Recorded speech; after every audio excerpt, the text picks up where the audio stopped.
Or higher, Reb Masi ben Charash Omer. Reb Masi ben Charash used to always say this idea about the blood of Pesach and the blood of Milah wasn't a one-time idea of Reb Masi ben Charash. Then it would say Reb Masi ben Charash Amar. Higher Reb Masi ben Charash Omer means he would perpetually say it. This was a continuous idea that came onto the lips of Reb Masi ben Charash. Why?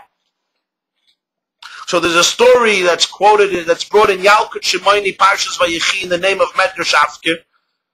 A slight different version, but the same concept is also in Medrash Tanchuma in Parshas Chukas. And the story is that Reb Masi ben Charash was an extraordinary person. He was wealthy, he was God-fearing, he had lovely attributes, he was very involved in stuck, he used to help orphans and widows, they always sat at his table, he had a yeshiva, and all of his life he studied Torah like his teacher Reb Meir.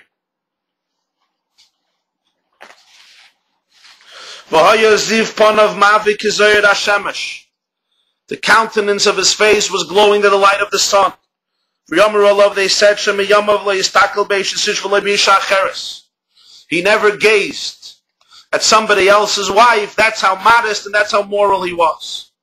So Reb Masi ben Charash, his face is glowing like the sun, and he never gazed at an Eishes Ish, at the wife married to another person. His life was totally defined by modesty and the highest standards of morality and sanctity. And the Medrash says once he was sitting and learning Torah,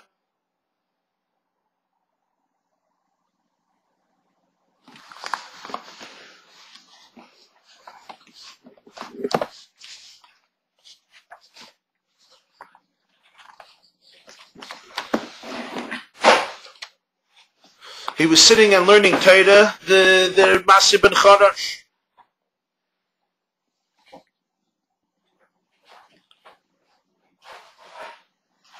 And the Satan passed by. And he became jealous. And he said to himself, Efsher, Adam kazel lo yichata. Is it possible that a person like this never sinned? When the Satan saw the face and the position of Reb Masi ben Charash, he said, is it really possible this person never sinned? So he comes to Hashem and he says, Ribono shel Olam, tell me about Reb Masi ben Charash. What is he considered in your eyes? Hashem says, Tzaddik Gomer, he's a complete Tzaddik. So the Satan says, give me permission, let me test him. So Hashem said, you won't be able to prevail over him. So the Satan says, let me try. So Hashem said, no, go try. So the Medrash says, Nidmaloi ki isha yafer shaloi haisekid musam me'yolam imais nama achaistu volkayin shetol bah malach.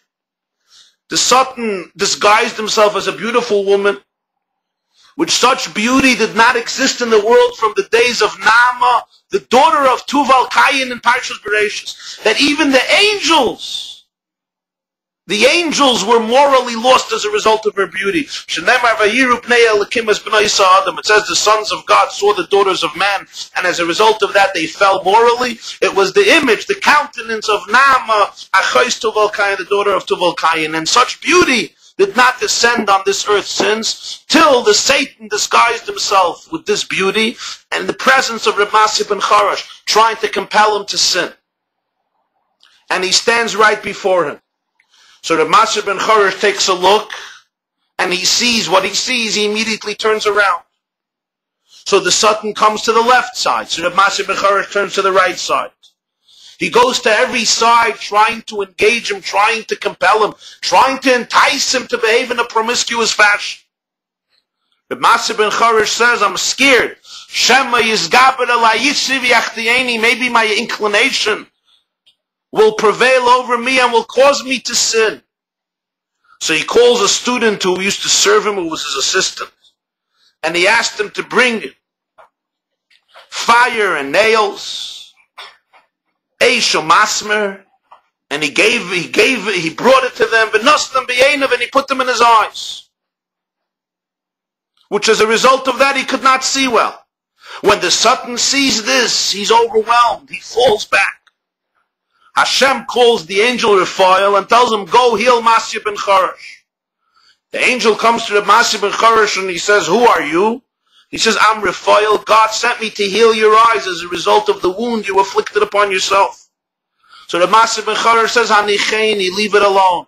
Masha'aya, what was, I don't want to be able to see clearly again. So the fall comes back to Hashem, and he says, this is what Maaseh ben Choresh told him. So Hashem said, go back, tell him, Ani Yarev, I guarantee Yishlit by Yetzirah. The Yetzirah will not prevail. Miyad Ripois, and he allowed the angel to heal him, and this is the story in Medrash about Maaseh ben Choresh.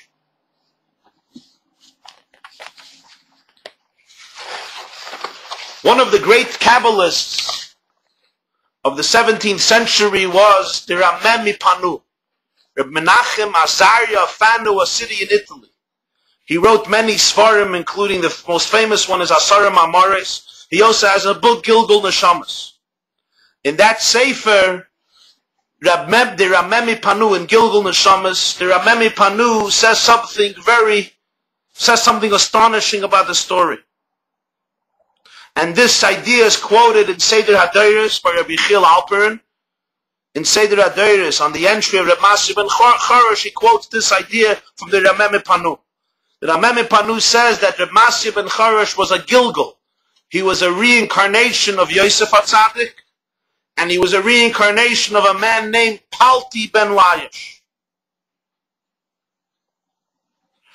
What's the connection to Yosef HaTzadik? We know Yosef HaTzadik was tested in Parshas Vayesev with Eishes Potiphar, with the wife of Potiphar, who constantly tried to seduce him and constantly tried to have Yosef fall prey to the craving that Eishes Potiphar, the wife of Potiphar, was so overwhelmed by, until that day, Vayavay Abai Salasas Malachter, when he came home and she was home alone, and when she ultimately tried to engage Yosef in a relationship, ultimately he escapes the home, leaving the cloak in her hand, which as a result of that he's incarcerated in prison, as the Torah tells us in Parshas Vayeshev. So Yosef was tested with this particular test of an Eishes Ish, of a woman who was married to somebody else, and he prevailed morally. Reb Maaseh ben Choresh was a reincarnation of Yosef, and he also passed the test. Who is Palti ben Layish?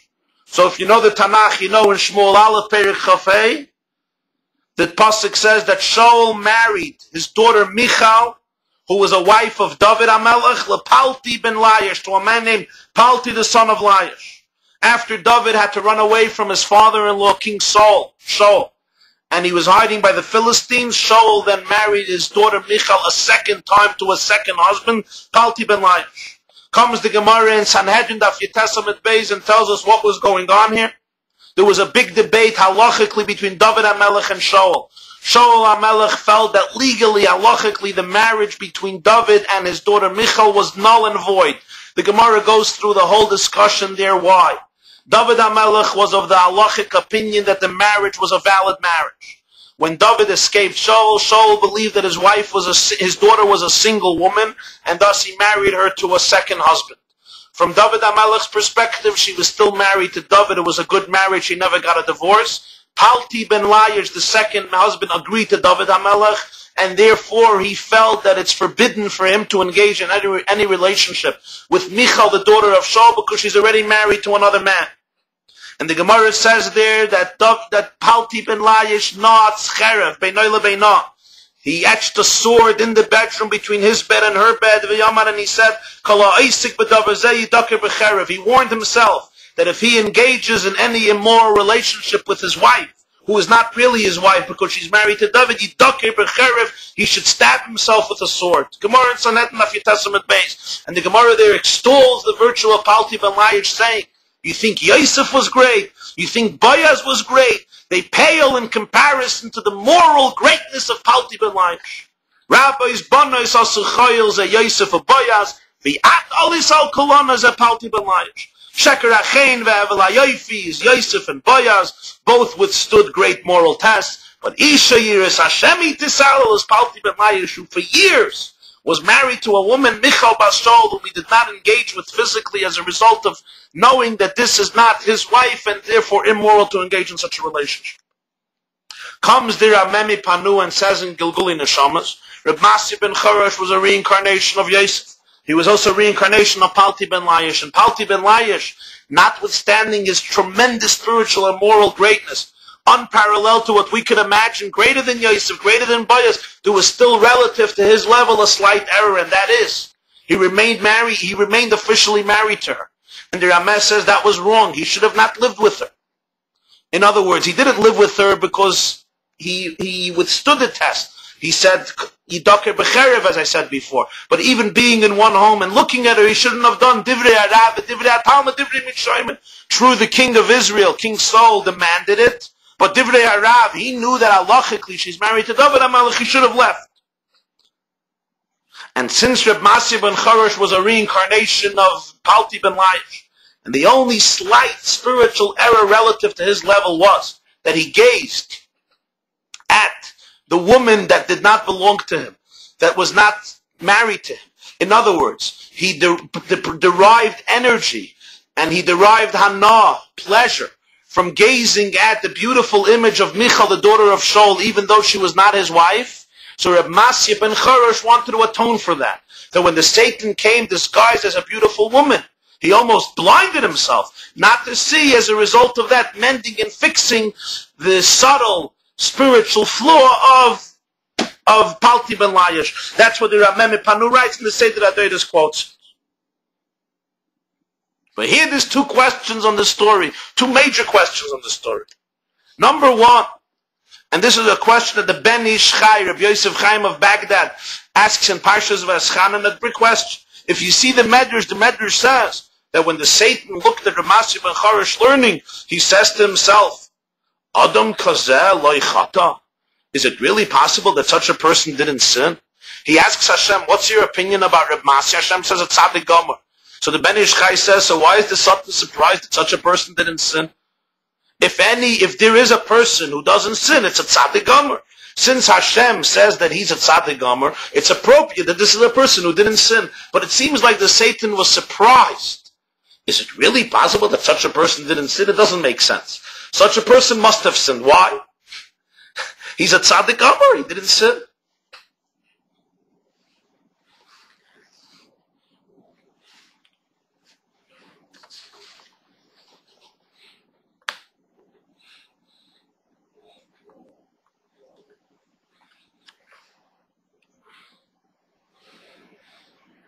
Another question is, Palti ben Laish didn't want to be healed by Malach Raphael. He said, Hanicheni, leave me alone. I won't see anymore. No. But Hashem insisted he should be healed. He wanted to send Raphael. Why? Why did he want his eyes should be open, his eyes should be healthy? What is the meaning of this? So it's possible perhaps to explain this based on the foundation, based on the Yisod, the nucleus of the idea that the Rebbe establishes in the above-mentioned Sikha about Reb Masya ben Chorosh, by prefacing first what the Ben Ish Chai says there in Parshas V'Eschanan. He says, and briefly, the time is short, the Arizal explains in Kabbalah, in Gemara we have an expression, Avuch b'maya v'zoyer tzvei. One sage turns to another sage and says, your father, which mitzvah was he particularly careful in? Why? Because the system of souls, the Ben Ish Chai says, is that often a soul fixes everything it has to fix and it accomplishes everything it has to accomplish in this world. But then when it passes on, there's one issue that it still didn't fix. And therefore the soul has to come down to fix that particular issue. And although during its lifetime, the second time, it must fulfill all of the mitzvahs, but there's a particular issue that the soul will need to fulfill, and that will be its great struggle. Because since this is the reason why it came back down on earth, so to fulfill this, there will be all the obstacles and all the reasons not to do it, because the Satan knows that if the soul fulfills this particular issue, it's actually fulfilling the mission why it came down a second time or a third time back into this world. And therefore, Avuch, they asked, your father, which mitzvah is he particularly careful in? Because as a result of that, they knew that this was actually the reason why he came down to this world. And that's why they were so careful in this particular issue, because they knew that to ruin it in this particular issue is too detrimental. The Rebbe Rashab, the fifth Lubavitcher Rebbe, has a Kuntrus HaAvodah in the 6th chapter. He says something quite amazing. He says that you see that in a person's animal soul, there are those things that a person can deal with in an easier way. But then there are those particular emotions or characteristics or dispositions or qualities or cravings that every person struggles with tremendously. You look at another person, they have struggles in one area. You look at yourself, there's one particular issue you're struggling with tremendously. And you don't know why. So the Rebbe Rashab says there, similar idea that the things that the soul fixed in a previous reincarnation, that will not be a big struggle in this world because that was dealt with already. And therefore a little inspiration can help you go through those issues. But those issues that you came down for that weren't fixed in the previous reincarnation, here the animal soul, here the evil inclination will fight it and fight it with the most rigor, with the most powerful zest and passion, and put up a rigorous fight and rigorous battle, and here you have to fight and make sure you don't give in. If it's very hard for you, it means precisely this is your shlichus, this is your mission, and that's why it's so difficult for you. The Rebbe also has a shmuz on this in the Lekutei Sichos, volume 3, Parshas Bereishis. Why it was so difficult for Adam HaRishon not to eat from the tree. What was the big thing? You don't need a fruit.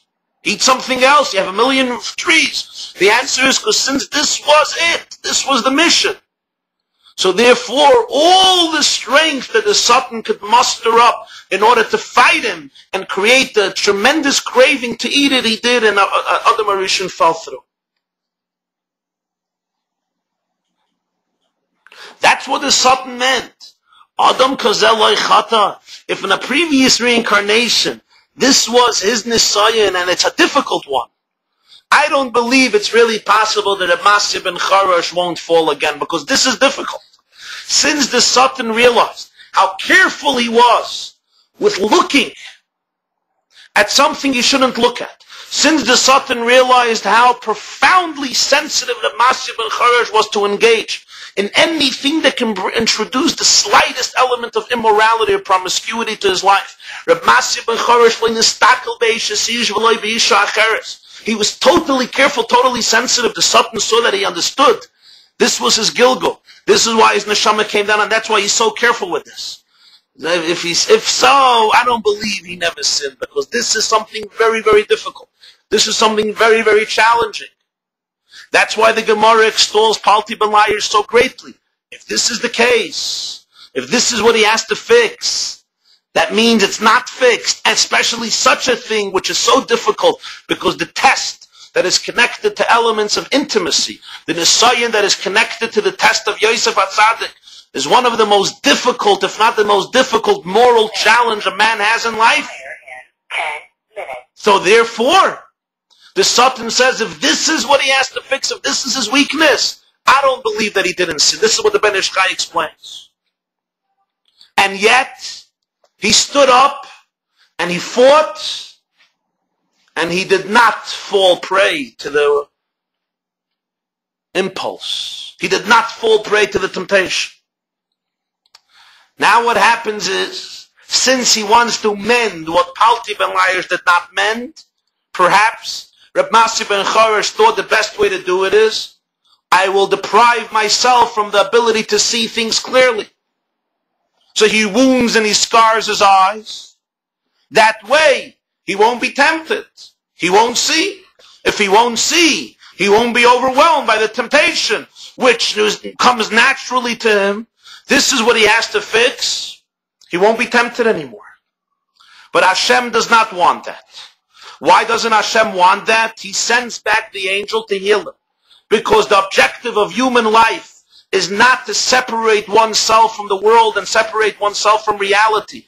A person should, chas v'shalom, God forbid, blind himself, or at least damage his ability to see. No. Just like Yosef HaTzadik, he was a reincarnation of Yosef HaTzadik. Yosef HaTzadik wasn't a tzaddik in heaven. Yosef HaTzadik came down into Egypt. And yet he remained totally connected to godliness, to truth, to spirituality. Rabbi Yossi ben Charash was a reincarnation of Yosef. His mission was not to be holy in an ascetic fashion, removed and detached from the universe, but precisely within civilization, and precisely between people, and precisely by communicating with people. As the Medrash says, he would give charity, and he had guests, and he taught, and he helped people, and he was very wealthy, so he had to see.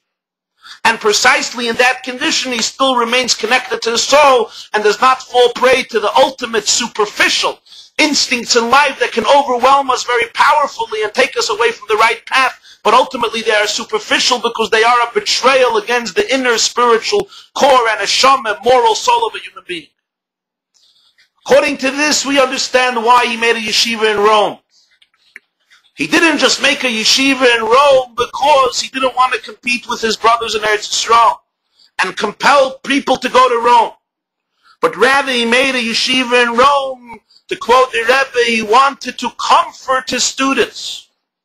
And the way he comforted his students and his pupils and his disciples was through a great idea, teaching them that even Jews who are submerged in Rome, as the Gemara says in Seif Makkos, Rome represented the paradigm of Klippa. Rome represented the center of the center from which the destruction of the second Beis HaMikdash happened. Rome represented military and politically and economically and culturally and religiously the antithesis to Yiddishkeit. And sometimes you have a Jew who succumbs and is submerged in the culture of Rome, in the military prowess of Rome, divorced from the moral and spiritual essence of Yiddishkeit. Comes Rabbi Yossi Jacobson and says, for a Jew in Rome we'll make a yeshiva.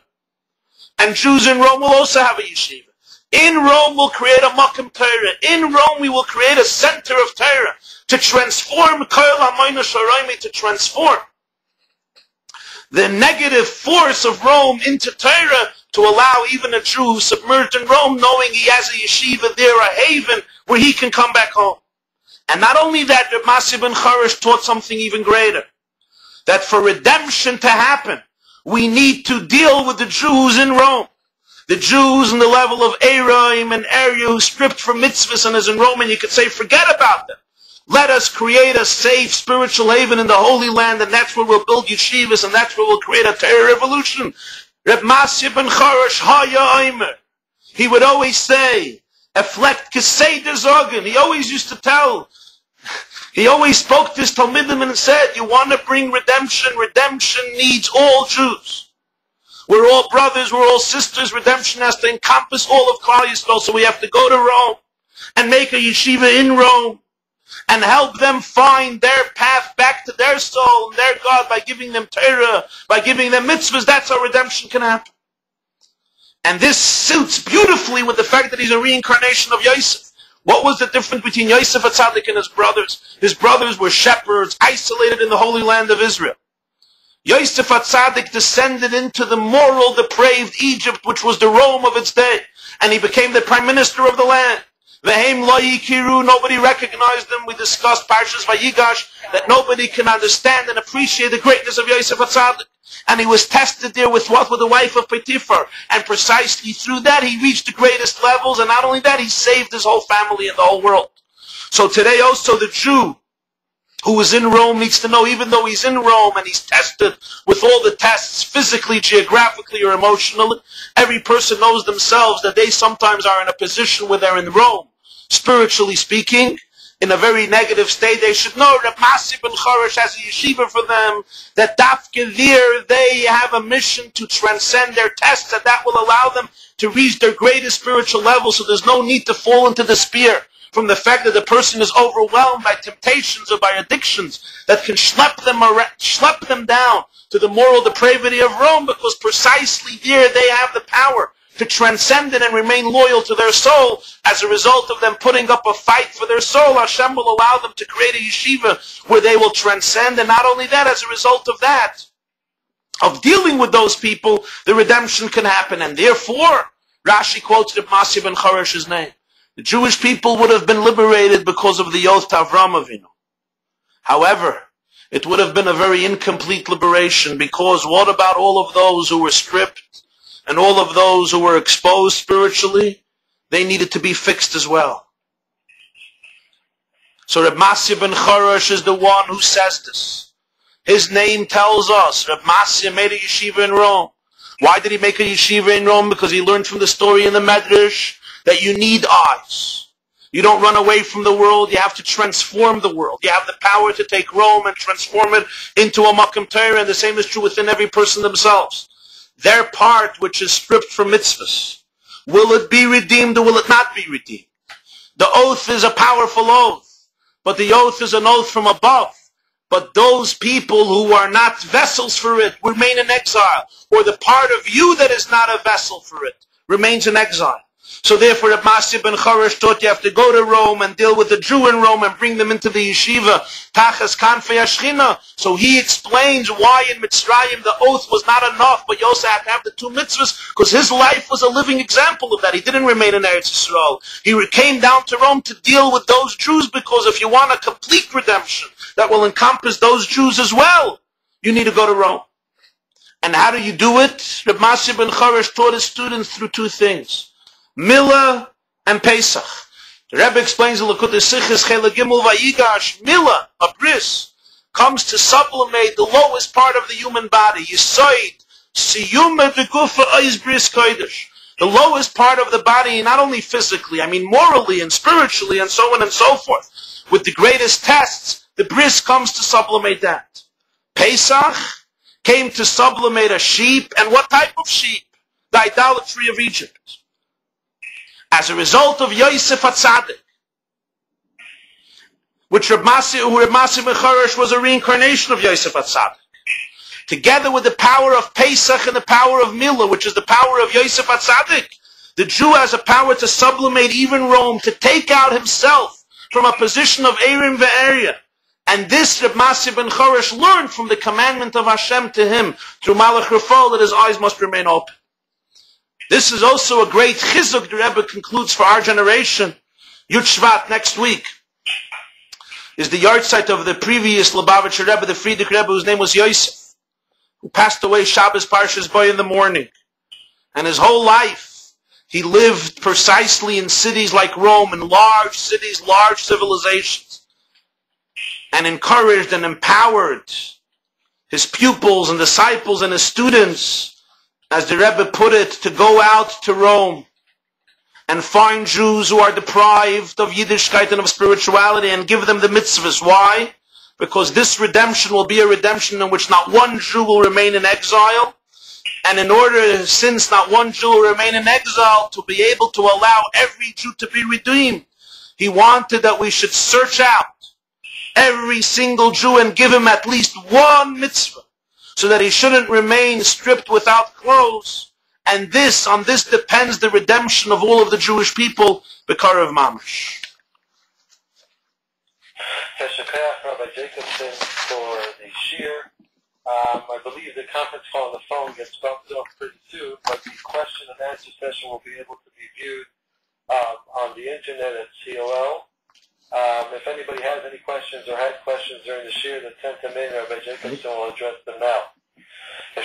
And next week, Wednesday night at 10 o'clock, ending time unknown. Rabbi Jacobson, please. Okay, we'll take a few questions. The hour is late. We'll take a few questions. Next week, you can tune in again Wednesday night at 10 o'clock. It's also Yud Shvat, the 10th day of Shvat. So following the shiur, following the regular class, we will also have a Farbrengen.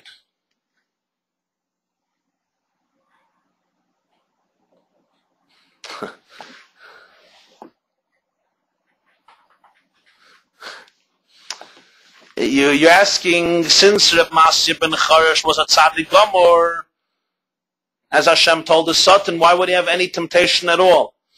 Shouldn't he have a Yetzer Hara? Okay.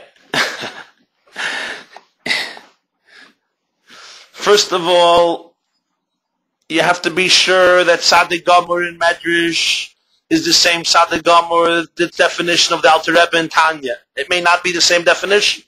The Alter Rebbe in Tanya himself says in chapter 1, there is the tzaddik, and there's a tzaddik. There's what we call a tzaddik in halacha, there's what we call a tzaddik in Medrash and in Tanya. So to say that it's the same tzaddik, that has to be established. Even if you want to say that since this is in Medrash, it's not in halacha, so the tzaddik gomer means a tzaddik gomer of Tanya, who has no temptation. So let's understand a few things. First of all, a tzaddik gomer is not born a tzaddik gomer. A tzaddik gomer has to battle and work very hard until he becomes a tzaddik gomer. It's not that a tzaddik gomer is born without temptations. That's a mistake. A tzaddik gomer is often born with and grows up with tremendous temptations. He just puts up a fight and works on himself more and more, and he has the power to transform the evil within his soul so that the beastly soul should become completely aligned with the divine soul. That you shouldn't be able to differentiate between the two souls because they become totally identified with each other. But it doesn't mean that tzaddik gomer doesn't have to struggle. Point number 3, you may still ask, Hashem said that he's a tzaddik gomer, so if so, why was he afraid that he might fall prey to sin and he had to harm his eyes? If he's a tzaddik gomer, he should know that he doesn't have any temptation. So this you certainly have an answer through Tanya Perik Yud Gimel. Amar Rabbi Kegoyna na Beinani. Rabbi says he's a Beinani. The Gemara says in Masechta Brachas, Daf Samach Aleph Amid Aleph, Rabbi said I'm a Beinani. So Alter Rebbe says, how can he think he's a Beinani? Because really he was a tzaddik. And the fact that he hasn't sinned, he attributed not to the fact that he doesn't have any evil in him. It's just that he was in a state of inspiration all day, so he wasn't compelled to sin, but maybe deep down, there's still evil that lurks in him. So therefore he called himself a Beinani even if he was a tzaddik. So the fact that Hashem told the Satan that Reb Masih ben Charash was a tzaddik gomer doesn't mean that he himself truly knew for sure that he's a tzaddik gomer. On the contrary, he thought maybe he was a Beinani and so on and so forth, and therefore, with the proper temptation and with the proper test, and if the woman continues to tempt him that way, he may fall prey, and therefore he had to protect himself.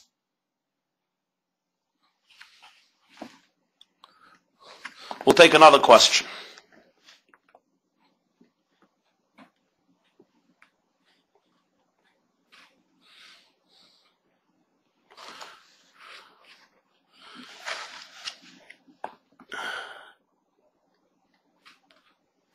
You're asking, how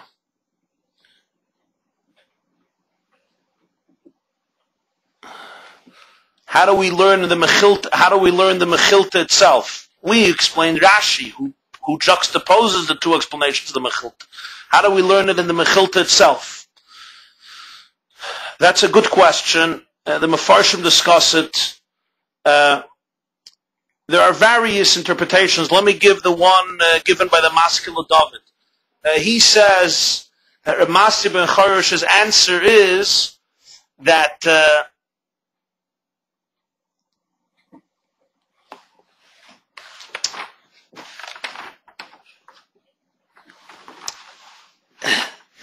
after a bris, you can't journey after a bris. Right?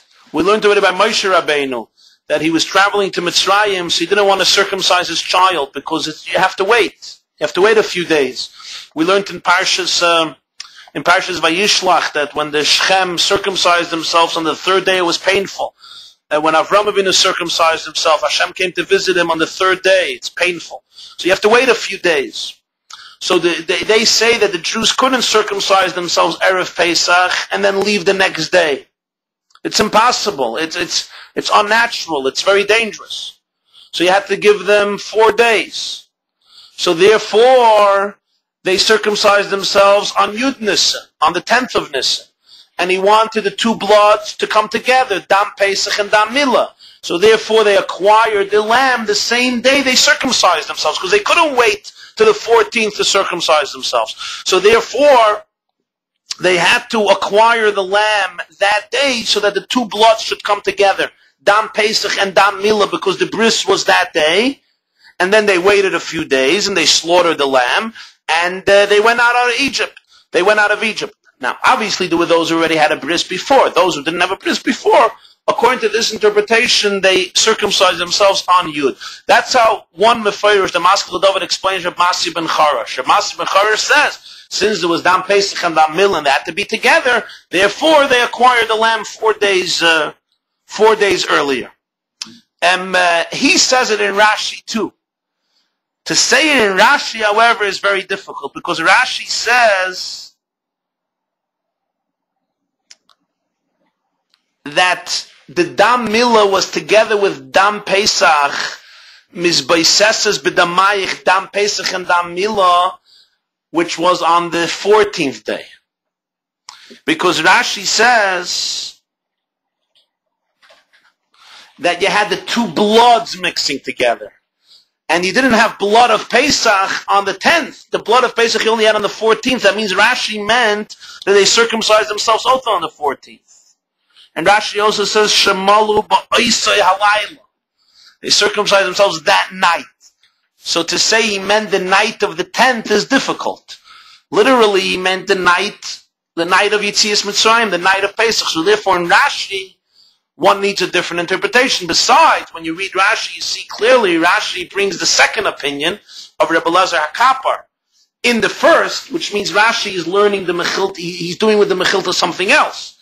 He knows what the Mechilta says, and you need to explain it, but he himself, explaining us Chumash from the literal perspective, gives us a new insight. And for that insight, we have to have the second opinion of Rebbe Elazar HaKapar. So therefore, the explanation of the Maskil David doesn't hold out according to Rashi, which is why the Rebbe was compelled to give us a novel and different explanation in Rashi. We'll take one last question.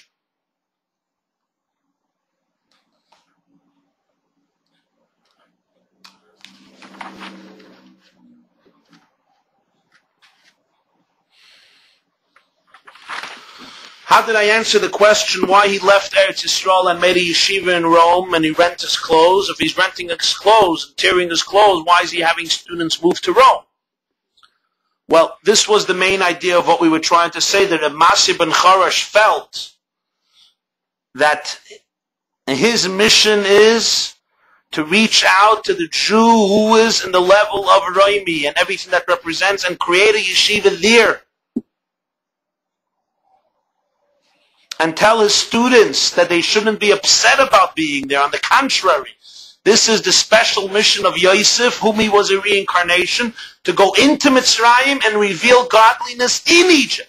There are those who must remain detached from Egypt, but Yosef HaTzadik and Reb Yossi ben Charash, they saw their mission as going into Mitzrayim, going into Rome and transforming it, and helping the Jews who are entrenched in Rome, Va'at Erim Ve'eria, giving them the spiritual equipment and ammunition to be able to come back to the yeshiva, to be able to come back to their Father in heaven. And that is necessary for redemption to happen, to reach out to these people, and to reach out to that aspect of every person who is sometimes entrenched in the lowly elements. So that's the unique avodah of Reb Masya, the unique work of Reb Yossi ben Charash, and that's why he did it, and that's reflected in this explanation. The oath was there, but Reb Yossi ben Charash was worried about the Jews who didn't have mitzvahs, they can't be redeemed, and therefore he reaches out to these Jews. So similarly, he used this concept to teach his students that he went out to Rome to reach out to these Jews without mitzvahs and give them the mitzvahs they needed, so that when Mashiach comes, when the Geula comes, when redemption comes, they too will be included in the redemption. Have a wonderful evening.